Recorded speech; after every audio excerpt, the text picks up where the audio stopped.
Hi, and welcome to the Bulletproof Coaching Productivity System. So now I'm going to spend some time introducing you to the productivity system that I personally use, share with my clients, and will invite you to explore, personalize to you, and then ultimately share with your clients. But for those clients who want to work on this area, not everyone does. But what I do find is that those who are small business owners, self-employed, or work in the corporate world will find immense value in the things I'm about to share with you here. So at the heart of the Bulletproof Coaching Productivity System really is about developing the habits that keep our tasks and projects well organized, our workday simple and structured, keeping our desk, our working space and inbox tidy, and focusing on what needs to be done without distraction. The majority of us get through the workday fielding a lot of distraction. And if you're anything like myself, sometimes you'll finish your workday and you'll reflect back on it and actually say, well, what did I accomplish? And so what we're looking to do is intentionally create a way of working that is highly effective and efficient. Put another way, we really want to start prioritizing working on the right things, which is about effectiveness, and doing those things in the best possible way, which is about efficiency. And what I offer you here is some guiding principles, but the real key to using this productivity system is for you to experiment with it and to personalize it to you. Because ultimately it's about workability. Are you using a system that consistently works well for you and having to do sometimes micro adjustments on a daily basis according to things that come up that maybe were unexpected, for example. So here we have what I call the productivity formula. It's a formula that I've created to help organize how we build this productivity system. Here it is. So productivity equals clarity plus energy plus focus plus system minus distractions. And now the way this has been organized, you should probably already understand most of these domains because these are the types of areas we've already been focusing on in the Bulletproof Coaching System. So what I want to do is go through each of these in turn, and then I'll summarize at the end of the presentation. So the productivity system really starts with clarity. And there's clarity at multiple levels. But ultimately clarity is about what should I be working on?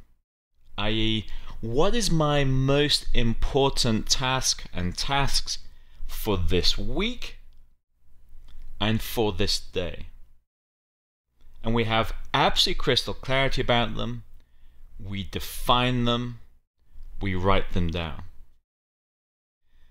But then in alignment with Bulletproof Coaching, we also then want to check in around how important they are, and one way we do that is simply by asking the question, why is this important? The moment we ask the question why, we drop a little bit deeper into values. So that's almost like our check-in process. So we've identified a whole bunch of things that we feel we need to do, and then when we ask the why, that helps us to prioritize which of these are most important. Because as a general rule of thumb, when we start our day, we want to be focusing most of the time on the number one most important thing to attend to. And the importance of that is really, and this is what you're going to be discovering for yourself, is you're going to find your peak time for focus and efficiency. Now, some people, that's first thing in the morning, others it's late at night, others afternoon. You got to discover it for yourself when really your focus and your energy come into alignment. What is that period in the day? And that's what you want to ring fence, and into that you want to insert your most important task. The task that you'll attend to without distraction. And so you might write a list of all the things you need to attend to and that are pressing upon you, and then by identifying what they are, so that's the what, then next to it you're just going to run through pretty quickly, why is this important? That will help to shift their priorities. Then you're going to ask yourself, when does this need to be done? And so, if you're like me, I tend to move towards leaving things not to the last moment, but to near the last moment. So it creates a sense of urgency, and that motivates me to actually tend to it. And so, once you've done the what and the why, then you want to put next to the time and the date that you want to be focusing on doing it. And then the next question is, how do I want to do this? And the how is about how much time do you need to put into it. If it's a significant project, you need to, well, one thing you want to consider is breaking the project down into manageable sizes. As a general rule of thumb, what I teach and what the research seems to point towards is that most people, once they've started to master their energy and focus, and that's a prerequisite, you have to be able to have mastered that, and most of you by now would have certainly been able to do that, will be able to work effectively and efficiently for up to a 90-minute period. Some people it will be 40 minutes, some 60, some 90. You have to find out what's good for you. For me, it's about 90 minutes. And so if it's a significantly large project, then you want to chunk it into periods of time that fit into that optimum window of focus and energy. So let's recap. So clarity is about getting clear about what it is you need to focus on, what the tasks are at hand. And a good way of recording those tasks is to keep a notebook with you. Now, one of the cornerstones of good financial management is to, of course, record your expenditure on a daily basis as you go throughout the day. So you keep a notebook with you, you write the date, you record the expenses, how much, and what it is you spent it on. And in that same notebook, if this works for you, then as ideas come up and tasks come up, you just record them under that day. So you keep a running list of all the tasks. And then you can transfer those tasks, if you want, to a master list for that week. And so you're going to basically outline what tasks need to be focused on, why they're important to you, that helps to prioritize it, when will you plan to attend to them, and how much time do you need to do that. So that's the clarity piece. And productivity starts with clarity. Then, of course, we then need energy. And this is a real challenge for many clients that you're going to end up working with, which is that you're going to help them or teach them or move them towards getting clear about what needs to be done.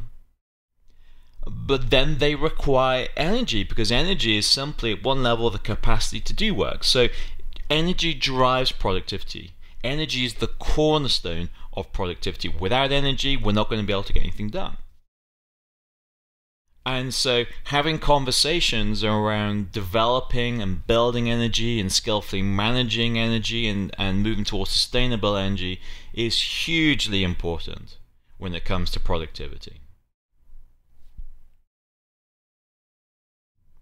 So you'll recall this slide from the energy presentation that I gave previously.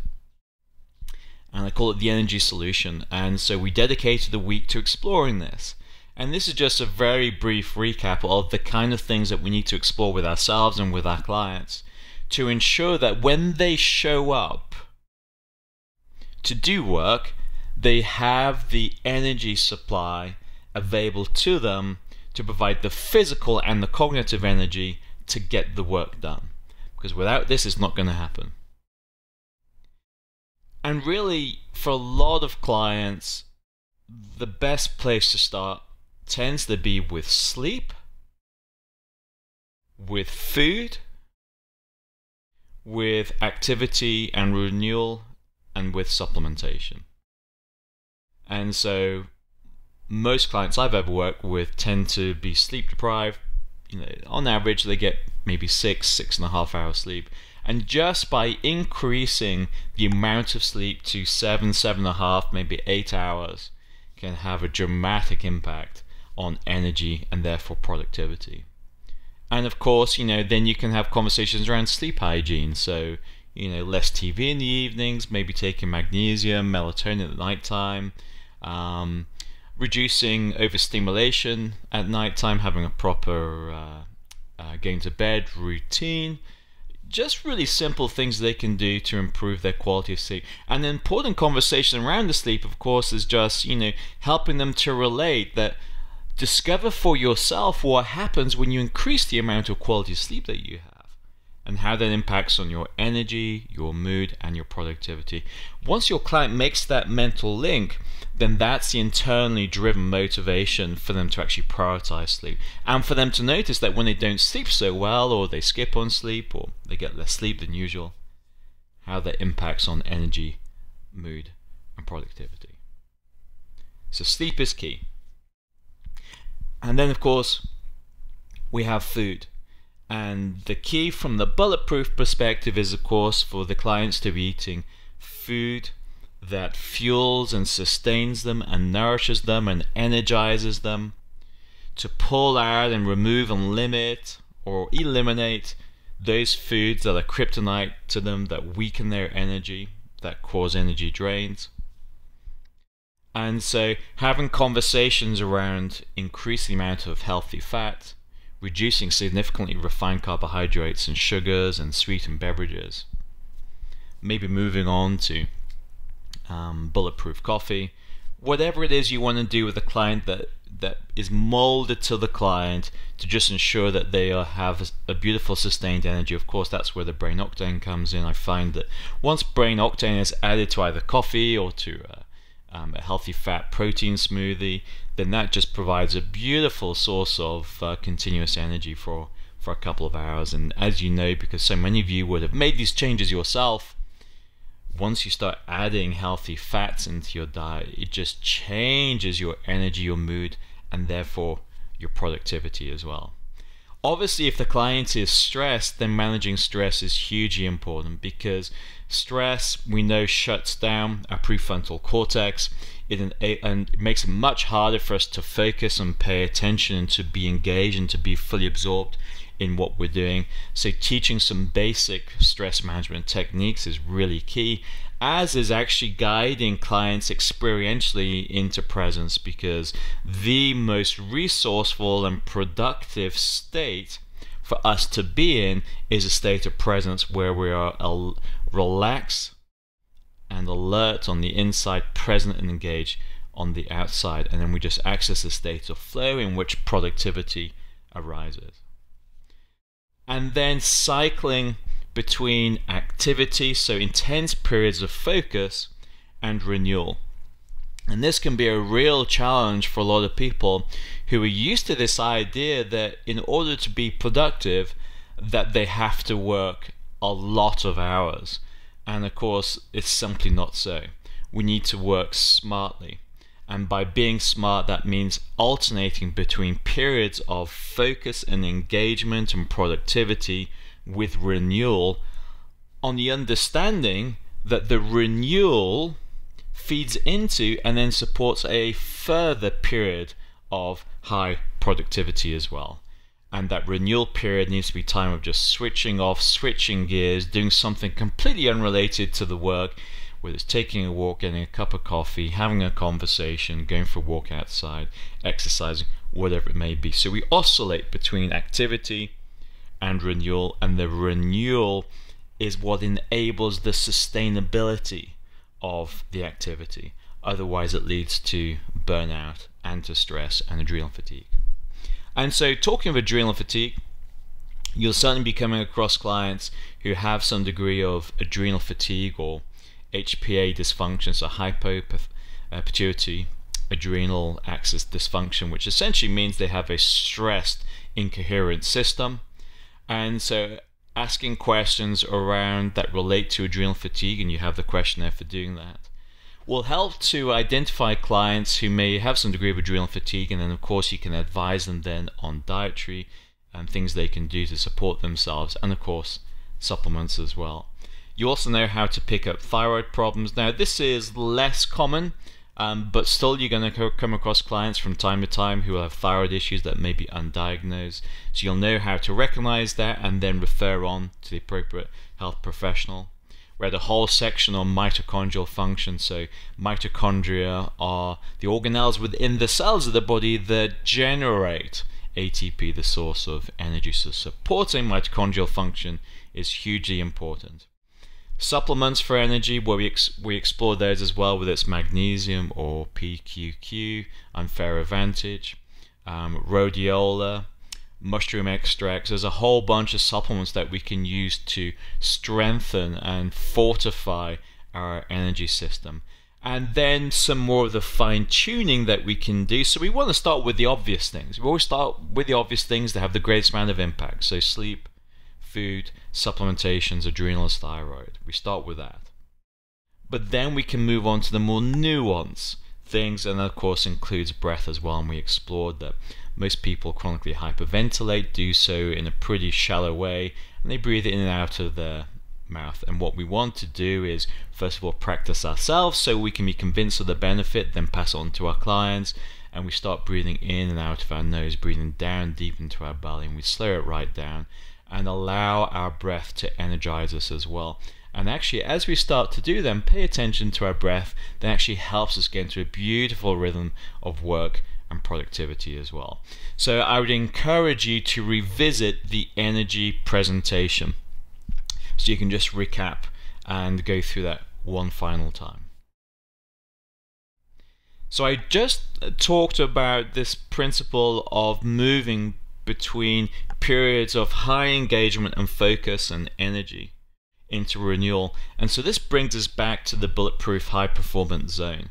And this is a hugely important image and process that you should really look to share with your clients. Clients really appreciate this because they then understand what it is that we're looking to achieve, which is essentially to live from the bulletproof zone and renewal on the right hand side of this diagram here, and to avoid shifting over to the left, survival and exhaustion, where most people live most of the time.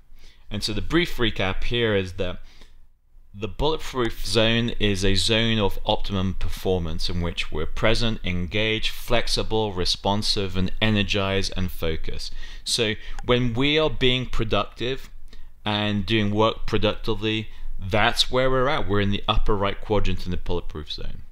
However, we can only do that for a certain period of time. Now, the amount of time you can do that for will depend on you. It'll depend on your energy reserves, how well your focus and attention is trained. But that can vary from 15, 30 minutes all the way up to 90 minutes. And so you want to be chunking your work to fit in with your focus in the bulletproof zone. So if you hold your focus really well and keep engaged for 30 minutes, then work in 30-minute chunks. And then alternate that with periods of renewal. And that renewal can look like a couple of minutes of just going for a short walk, getting a cup of coffee, or it could be 15 minutes, half an hour, going for a run, going down to the gym, whatever. Whatever renewals. It could be, one thing I do each day is a simple 5-10 minute meditation. I also do energizing breath work as well. It just depends on the flow of my day and what's being asked of me. So we want to keep on the right side, and then really once we learn how to get into this pattern and rhythm of high productivity with renewal, that's when you start to flourish and when your clients start to flourish. But we also want to educate ourselves and our clients about the left hand side. So here we have survival. So someone who is in the grips of work addiction, for example, often is in survival. So they're driven by a lot of fear and tension. They mistake busyness for productivity. They're very different things. You can be highly productive and only work 3-4.5 hours a day. So I tend to work in 90-minute periods. I tend to do 3 periods per day, which is 4.5 hours, and then that's my work done. Sometimes I'll do 2 periods, but sometimes I'll do 4. It just depends on my kind of workload.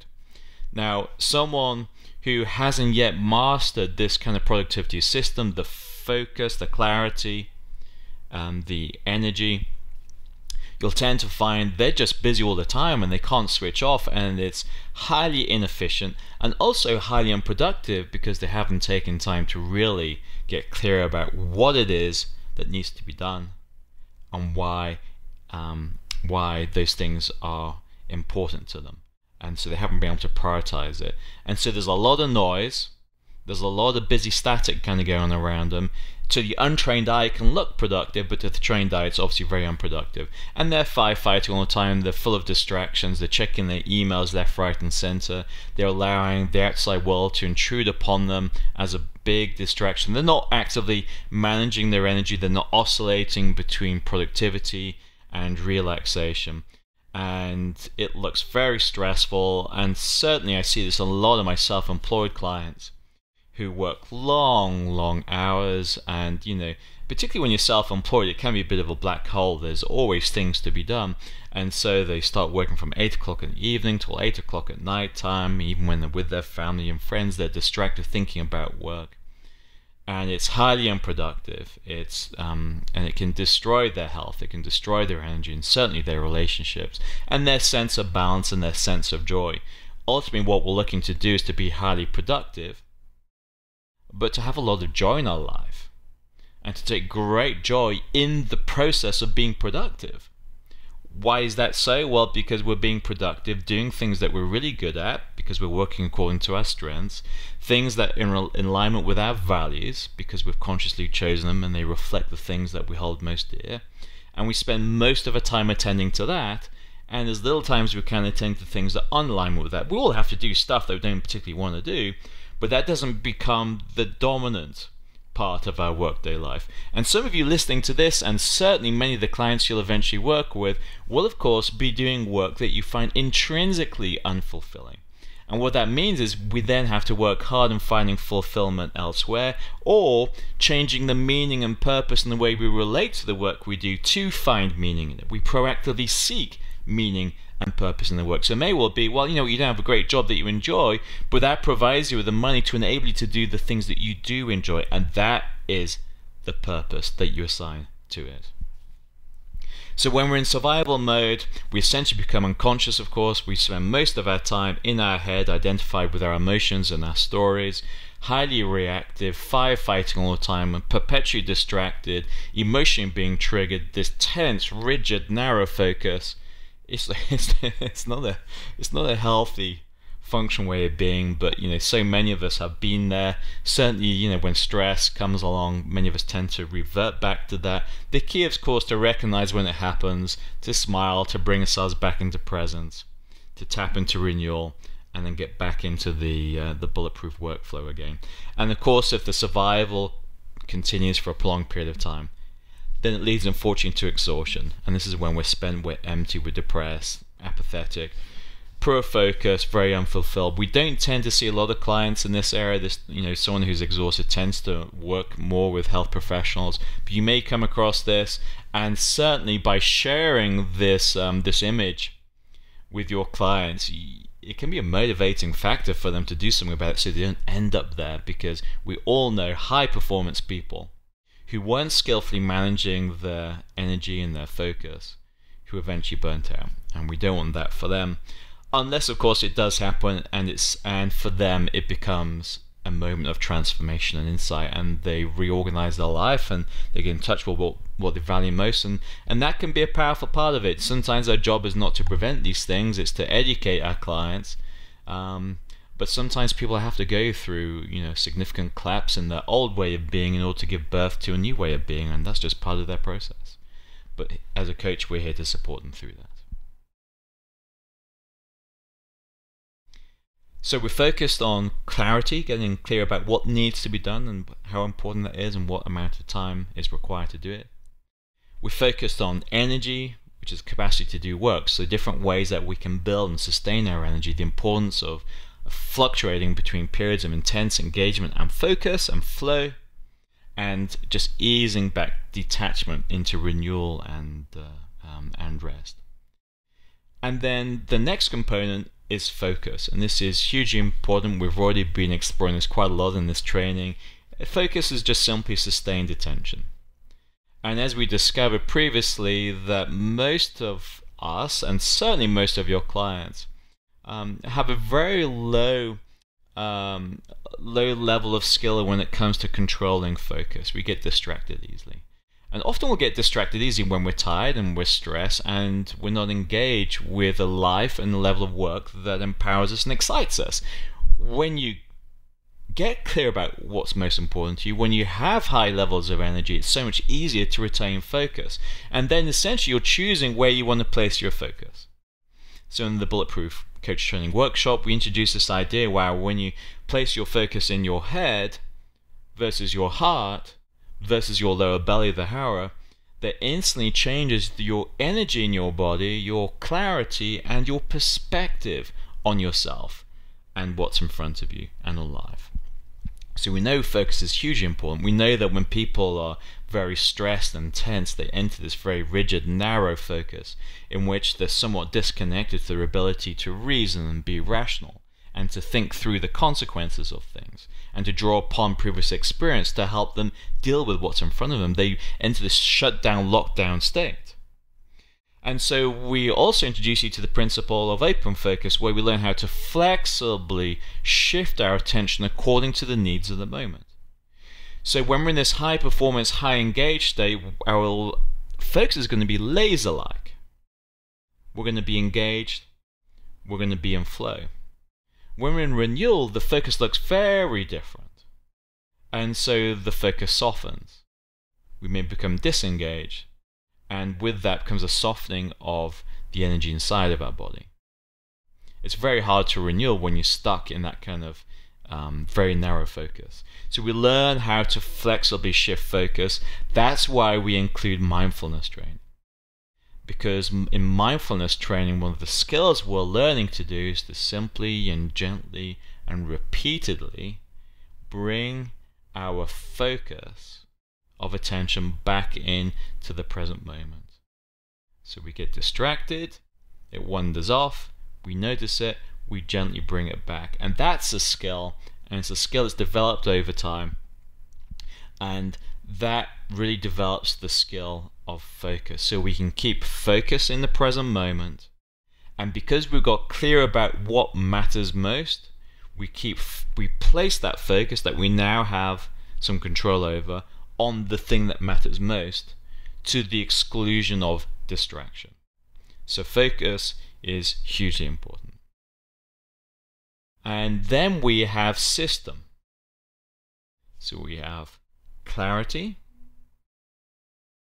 we have energy, we have focus, and now we have a system to put it into, to organize it. And the system is an organized, purposeful structure that we create ourselves, inspired by others, but create ourselves and mold to our own personal needs. So I want to share with you some fundamental building blocks of a useful productivity system that you can then tailor to yourself.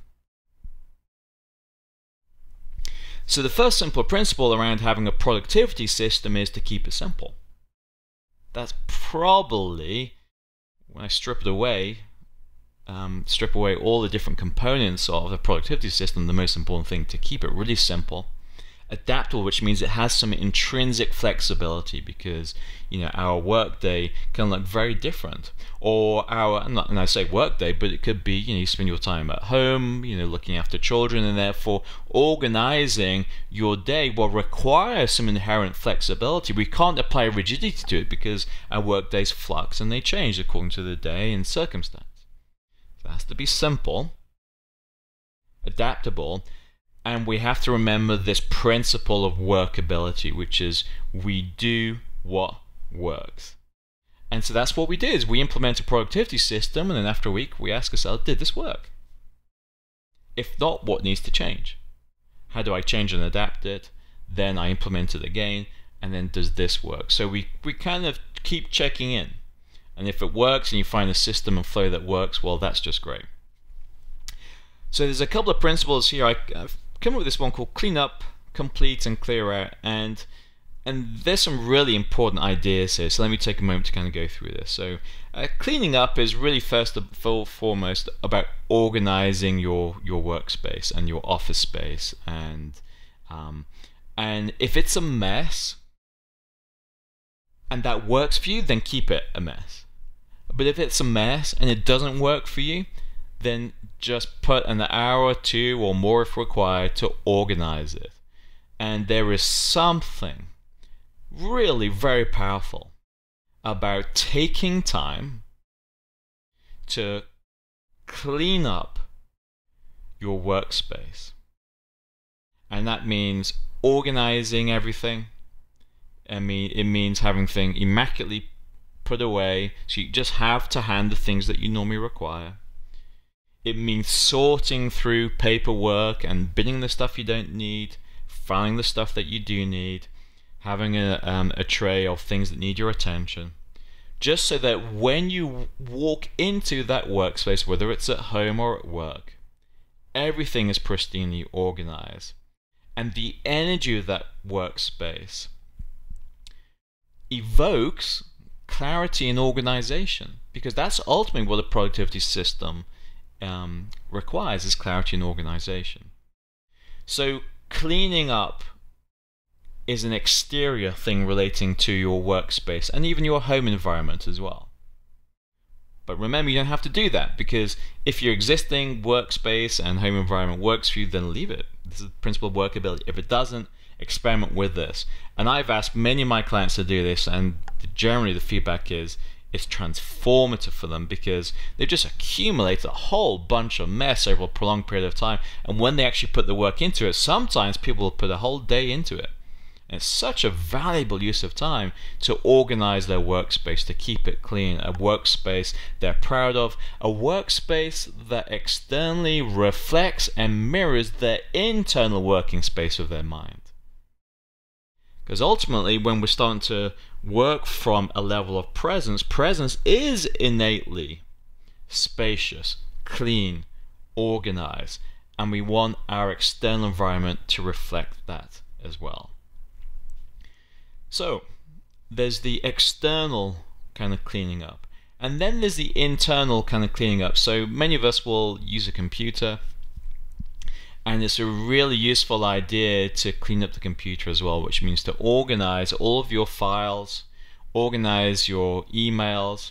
I'm going to talk a little bit about emails in this slide, but essentially around emails, we really want a system that essentially helps us to, on a daily basis, or at least every couple of days, to clean out the emails, so we have nothing in the inbox. Everything is filed away, or emails are deleted or moved on to someone else for delegation, or put into a folder for you to attend to in a certain date. But essentially, we want to start cleaning up our computer as well, the way it's organized, the filing and folder system as well. So cleaning up is a really important, physically tangible part of a productivity system. Then I move on to completion. Now, completion for me is one of the most important things to create a sustainable productivity system, and it looks like this. You essentially want to write on a list, get an A4 piece of paper, all of the outstanding tasks and things that need to be done. That include conversations with people, projects, things relating to your personal life, your finances, your work life. You write them all down. And when clients do this, and I encourage you to share this with clients once you've experienced it yourself and seen its value, what blows them away the majority of the time is the number of incomplete tasks they have operating at a given time. And on average, clients will have anywhere between 20 and sometimes 50 incomplete tasks. It's astonishing. Sometimes if people are hyper organized, they have like a couple, but the majority have a whole bunch of them. Now, if you can imagine turning your computer and seeing up to 50 different boxes open on your internet browser, and it just creates chaos. And it's like, how do you find yourself? How do you find what it is you're looking to kind of work on? And another way of looking is that if you have 20, 30, 40, 50 incomplete tasks, part of your energy is being swallowed up by each task. You have assigned part of your energy to that task. And so essentially your energy is being constantly drained by all of these multiple sources of drain. Because until a task is complete and sealed up and tied up with a bow, you're giving energy to it at some level, whether it be small or whether it be significant. And so the whole idea of completing tasks is about having listed all of these, is you methodically go through closing and completing each of these tasks. Some of those tasks will no longer be relevant, put a line through it. Some of those tasks can be delegated. Some of those tasks can be immediately done. Some of those tasks can't be immediately done, and therefore you need to apply the clarity questions, what needs to be done and why and when and how. But as you start to organize and go through that task list, and it may take you weeks to do, it may take you months to do. But as you start ticking the boxes, closing the task, tying it with a bow, you start reclaiming your energy. And so what that means is that in any given moment, most people can carry quite comfortably, 4 or 5 tasks that need to be done. Some people have capacity for more. But another way of looking is if you have like 40, 50 incomplete tasks, it's like carrying this big heavy bag around with you all the time. It slows you down, it's a distraction, it's a source of energy depletion. So it's a really helpful task to complete, at least to identify and then ultimately complete tasks from the past. And clear out, well, this is a really, again, another game changer. If you really, I encourage you to try this out, is like really to clear out things you no longer need. And so it can look like this. First of all, as you go through your office, just clearing out and getting rid of stuff, paperwork and things that are no longer relevant, you will not need in the future. Things that don't have a sentimental value for you, you don't have a perceived value for them, just clear it out. Clearing out the email I alluded to previously, I think this is a hugely important one, which is that we want to significantly reduce the amount of email we get unless you like it and it energizes you and it brings out the best in you. And so it's a really good habit when you automatically receive emails from companies. Immediately assign a value to it. Is this important to you? And particularly, is this important to you where you are in your life and your work right now? So we signed up to emails like a couple of years ago that were relevant to us then but completely irrelevant to us now. And it's another source of distraction. So it's a really good idea to start deleting and unsubscribing from emails that no longer serve you right now. And you can cut down the amount of emails you get on a daily basis by 10, 20 plus by simply doing that. So clearing out, another thing I do with my clients, particularly for those clients who read a lot, is I say to them, okay, and you do this if you want to, I'm not telling you to do anything, but it's for you to reflect upon. Take a look at your library, even your Kindle. Which of those books now reflect where you are at? And which of them don't? And those that don't, consider passing them on to a charity shop or selling them or donating them or whatever it is. And at least 2/3 of my clients will end up donating a whole bunch of books to a charity of some sort, and they just clean up their library selection. They kind of they do the same for videos and DVDs and music, and they just start. It's almost like doing a spring clean for it. With a Kindle, I've had clients who have like 200, 300 books on their Kindle. So you open up the Kindle and it's just like the energy that comes from it is like just one of busyness and craziness, and there's just too much stuff going on. And so they kind of go through the Kindle and they delete all a bunch. I mean, you can always access them again if you change your mind.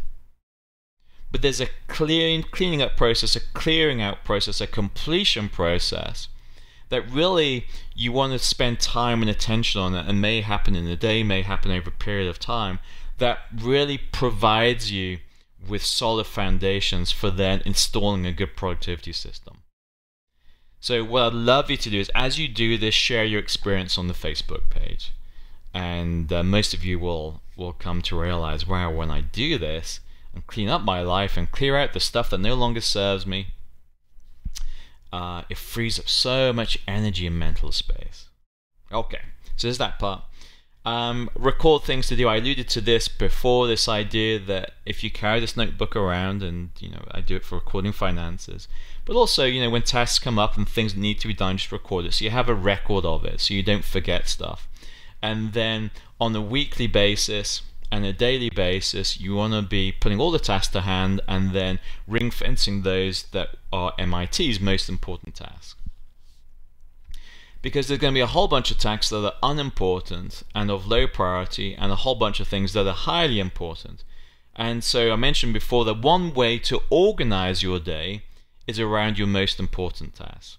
So if you have decided that you can hold your focus and engagement for a period of, say, 60 to 90 minutes, then you want to chunk your day into that. If you can, you may have meetings organized, so you're not going to be able to do that. But at least, as a general principle, have one 60 to 90 minute period into which you insert your most important task. Now, as a general rule of thumb, what I find is most clients start their day by looking at their email, which is a bad idea for the majority of my clients. Some of you will have to do it because it's what's required of your work. But for those of you who don't, try not doing that, because the moment you start connecting with other people's emails, your energy is starting to go to those emails, you're becoming distracted and unfocused. It's a major distraction. So one way that I start my day, I teach to my clients as well, is no emails in the morning, work offline. You've already, the previous evening, I normally do about 4 o'clock in the afternoon, work out what my most important task for the following day will be. You know what the most important task is. You sit down, undistracted, undisturbed, mobile phone off, or if you need to be contacted, have it on, but have it on vibrate mode, and you get engaged and you do your work. And I've written 4 books now, and each of those books took such a long time to write, apart from the last one where I implemented this and I just worked a 4.5-hour day. There were 3 periods of an hour and a half each, and my productivity was substantially more than the previous books because I just chunked it really well, and my energy was great, my focus was great, my renewal was pretty good. And so we get so much done, and what we want to be doing is it's almost, we want to say to ourselves, if I get this one most important task done and nothing else for the rest of the day, you will still look back at that day and say, you know what, that was a productive day for me. I feel good about it, and I feel a sense of accomplishment. So for some of you, that's not going to work. Because you'll have demands in the morning, it just won't fit into your work schedule, or if you work for a company, their schedule. So you just have to find out when it does work for you. So nothing I'm saying here is rigid and dogmatic. It's just saying, listen, these are the principles. Find how you can apply it in your own life. So you do the most important tasks, 60, 90 minutes. Then you have some downtime, some renewal time, and then you re-engage with the second most important task. Now, of course, understandably, there's going to be a whole bunch of things that will come up that absolutely require your urgent attention in the present moment. And so what you do, you put pause on the most important task, and you attend to the urgent thing, and then once that's wrapped up, or you've done what you possibly can, then normally it's a good idea to, particularly if it's stressful or tense, to de-arouse that stress, come back into presence, re-engage with the most important task. Okay, so that's the idea of most important tasks. It's really helpful. One of the previous presentations I mentioned about this idea that it's really helpful not just to have a list of what needs to be done, which is important, but also what not to do list as well. And this is really helpful. So this idea behind this is really that if we specifically articulate things that we do not want to do, it actually helps us to stop us from doing it. And they would look like this, which is on my what not to do list is do not check emails whilst focusing on MITs. Okay, that's really important. And that could be, and that for you, that could be do not check emails or social media or whatever it is. The next thing is, and this is like a self-care thing, is do not drink caffeine after 1 p.m. I know, because I metabolize caffeine slowly. If I drink caffeine after 1 p.m., that will affect my quality of sleep. Do not, and there's flexibility in these, and there'll be times, when you will do for whatever reason, that's okay, but just notice the impact of that. But the other one is, do not go to sleep after 10:30 p.m. I know if I go to sleep after 10:30 p.m. I'll be tired in the morning. That will affect my productivity. Do not answer the telephone unless you know it's from a partner or family member or work, because it could be a sales call, whatever it is that will distract you. So it's a really helpful task that in your working space to have your MITs, your most important task, listed, when you're going to do it, and how much time you're going to spend on it, and then also another list of what not to do. And between those two parallel lists, and they do relate to each other, then you're nicely containing and bounding your kind of your time and your focus. It works really well. And then, of course, most of us have come to learn this, is to refrain from doing something the brain's not hardwired to do, is multitask, which is we need to be wholly focused on one thing at a time. So, traditionally, a lot of people, myself in the past certainly, will be working on a project, writing something, email comes in, we'll check the email, then come back to the task again, phone goes, we'll check that, hear a noise, outside my office, go and check that, but nothing there, come back. It's all over the place, right? And so part of the one task at a time is just absolute crystal clarity focus on what needs to be done. You've got the clarity, placing your focus and attention there, sustaining it there, you're fueling it with a good supply of energy, you have a system in place, and you're avoiding the distractions, one thing at a time. And then that's done, tick box, bow wrapped around it, you move on to the next thing. Okay, one task at a time. Some of you will say to me, you can multitask, and if that works for you, then okay, by all means do that. Okay, and then boundaries around email, cell phone, social media. So we're moving now towards potential distractions, which I'm going to talk about in a couple of slides time. But essentially it goes like this. Let's have some real clear boundaries around, particularly around email and checking your phone. And so you need to work out what works for you. It could look like, I do not check my phone after 6 p.m. or before 8 a.m. That's kind of what I do most nights. And you need to work out what comes for you. And if you do, and then you put that onto your what not to do list, which is I will not check my email and phone after 6 p.m. or before 8 a.m. So you have to remind yourself of it, because if you don't do that, you don't write it down, you'll forget about it and you'll go back to your old habit. And do something that feels workable, and maybe you're working towards it. So maybe it's, I won't check my emails after 9 p.m. if you happen to check it late. Cell phone, really important. So cell phone, it's interesting with some of my kind of very busy clients, executive clients, they're addicted to the cell phone, and what they do is they sit down, and I've had a couple of clients who sit down at my, in front of me, and they have their cell phone either put on the table in front or to the side, and I would notice their attention, and obviously I point this out to them, literally every 10 seconds their attention will flit to the cell phone and back again, and they're hooked. And so a question to ask yourself is, what hooks you? What hooks your attention? Is it email? Is it your cell phone? Is it social media? And you're going to have to go through a period, if you want to, of unhooking yourself. And so the cell phone thing would be, again, turn cell phone off after 9 p.m. and don't turn it on until 7 a.m. And you tell your friends and family and work colleagues you do that, so they have no expectations of being able to get you otherwise. You may give them your home telephone number as a backup, whatever you want to do, whatever works. You may decide, particularly, if you work away from home and come back, 5 p.m., 6 p.m., is to turn your cell phone off for a couple of hours to give your full attention to your family and your partner.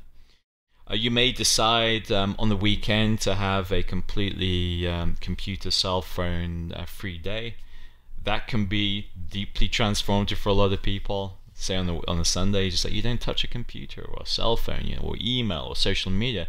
You detox from all of that, and a lot of people who do that say, "Wow, that was when they did, they just feel so much better." So just it's good hygiene around cell phone use, and then social media. Some people have their lives enriched by social media, and that's fine as long as it doesn't distract you from relationships and reality. If it does, then it has an addictive quality about it. And certainly if it's getting in the way of you being productive and focusing and accomplishing the things you want to do, and certainly if it gets in the way of you having real relationships with real people, then it can be a problem, because the issue with social media and of course with the web, with internet, is it's a black hole. You can spend hours there without any sense of accomplishment, and really the social media is grabbing your attention and exhausting you. And anytime you spend a lot of time on social media and the internet, if you're sensitive to your own energetics, most people will experience a decrease in their energy and focus. And so boundarying your time around social media and consciously choosing whether you want to be on Instagram and Twitter and Facebook and what the role of that is for you, just having conversations about it with your buddy, with someone you're close to, will be really important. So just you set the boundaries, you do what works for you, but certainly if you're compulsively check your email and cell phone and social media, then that is a major distraction and source of kryptonite to you. And finally, say no. And what this means is saying yes when you mean yes, saying no when you mean no. And if you're a perpetual yes sayer, then again you're allowing yourself to engage with things that may not be important to you or value aligned or energizing to you or in alignment with what's most important. And so sometimes productivity requires you to say no or to delegate. And that can be done with kindness and understanding and an explanation. And I share this particularly for those of you who perpetually say yes, who keep taking on more things, take on other people's business. Part of healthy boundary setting is learning how to say no with respect, or no, not now, but in a week, yes, I can. So those are the core principles. What I invite you to do is to enact those in your own life. Share your experience on the Facebook page, and then of course ultimately share them with your client. One thing I wanted to share with you is this quadrant here. This is from Stephen Covey's book, First Things First. It's a brilliant book. I encourage you to buy it. And it's just a way of really organizing all those tasks. So you have all those tasks that you've written down, and there'll be new tasks coming in each day. And it's a way of organizing them and prioritizing them. So on the left-hand side, we've got 4 quadrants here. On the left-hand side, we've got important items and not important. And at the top, there's the time scale, urgent, not urgent. And so top left, you've got quadrant 1, which is about quadrant of necessity. So these are the absolutely urgent things that need your attention right now. So you could be focused on the most important task, but an email comes through, a phone call comes through that requires your immediate attention. You pause what you're doing and you put all your focus on that, and then you come back to it. Now, unfortunately for some people, the way they've organized their life, or because they love drama, or they haven't yet managed their life and haven't learned how to manage their focus and say no and create space and organize themselves, they live in this upper quadrant of perpetual crisis, going from one crisis to another. Now, there is no quicker way to lead to burnout than to live in that quadrant. We have to step into it and step out of it. And it also means that all of our time, our mental space and our productive work time is firefighting. There's not attending to the underlying key issues relating to long-term strategy, relating quality-related issues, values issues, preparing work. So you want to, as I go through these quadrants, work out where you spend most of your time. Some people, they have a life where there's no crisis, or no pressing problems, or at least they're pretty minimum. So urgent and important, that's quadrant 1. Then quadrant 2, upper right side, this is where you want to spend most of your time, and this is really what I've been talking about today. This is where your focus should be, and this is all about quality, not about quantity, but about quality. Focus on the most important task, completing tasks in a highly effective and efficient way, using the time for creative thinking, for preparing yourself, preparing presentations, thinking ahead, anticipating things and preparing for those. And this is really where your high level of productivity kind of works. You want most of your focus to be here. These are not essentially urgent things, but they're really important. So we want to spend 80-90% of our time in quadrant 2. Let's drop down. This is where I see a lot of my clients in quadrant 3, quadrant 4. Quadrant 3, quadrant of deception. So this is where you have what looks like a busy work day, but really nothing's happening. So you're oversubscribed on meetings and phone calls, you're being interrupted, you're being distracted, and you get to the end of the work day and you kind of think, well, what did I achieve? That's why it's important to plug at least one most important task into that day, so you never arrive in the day thinking, what did I achieve? So this is where you need to start delegating your tasks. This is where you need to start asking yourself, do I actually need to take part in this meeting?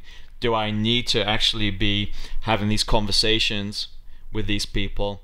Are they actually enabling me to be more productive, or are they depleting my energy? Are they distracting me from my time? A lot of people live in quadrant 3. So it looks busy, it looks productive, but to the trained eye you can see through the busyness, and you just see a lot of time moving paper around, having conversations that could have probably been had in a much shorter period of time.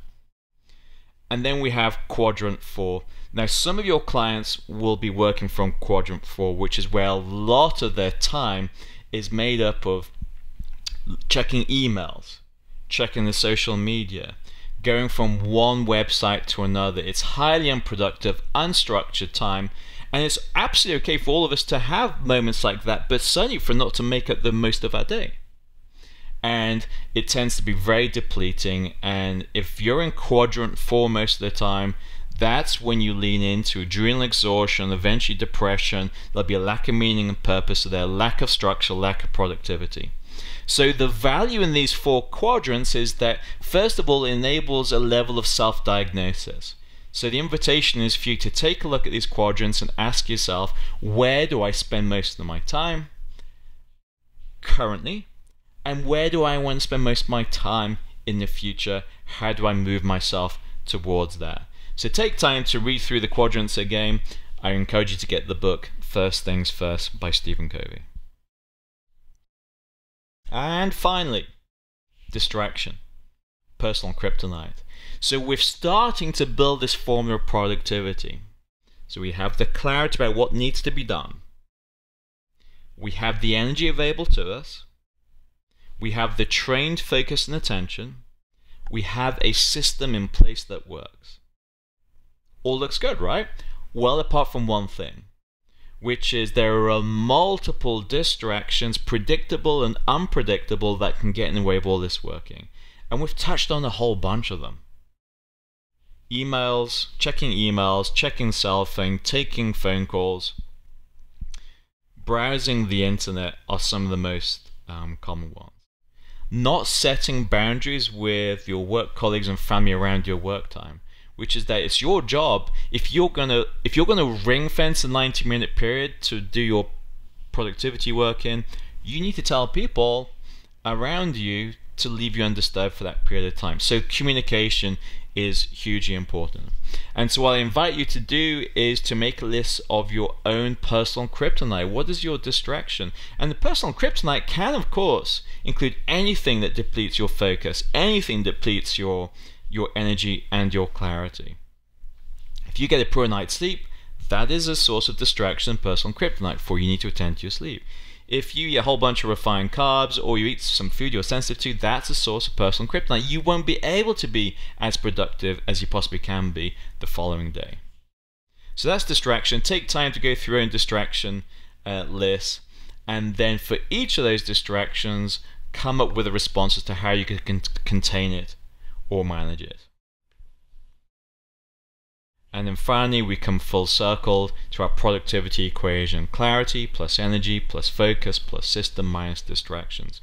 So the invitation here is to implement it in your life, to enjoy it, and to see the benefits yourself, to be excited by those benefits, and then to share them with your clients. Many thanks.